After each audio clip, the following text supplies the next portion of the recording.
আসসালামু আলাইকুম। দেশ ও দেশের বাহির থেকে যারা ভিডিওটি দেখতেছেন সবাইকে আন্তরিক শুভেচ্ছা ও অভিনন্দন।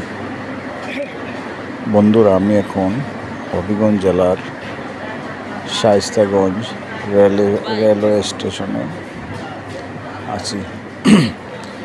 এক সময় বন্ধুরা এই স্টেশনটি অনেক জমজমাট ছিল, আর এই স্টেশনের নান্দনিকতা ছিল প্রচুর। হয়তো এত আধুনিক বিল্ডিং ছিল না, তারপরে স্টেশনটিতে প্রচুর মানুষ যাতায়াত করত। এখান থেকে হবিগঞ্জ সদরে টু বাল্লা আসামপাড়া পর্যন্ত একটি রেলের সংযোগ ছিল, লোকাল ট্রেন চলতো ওখানে।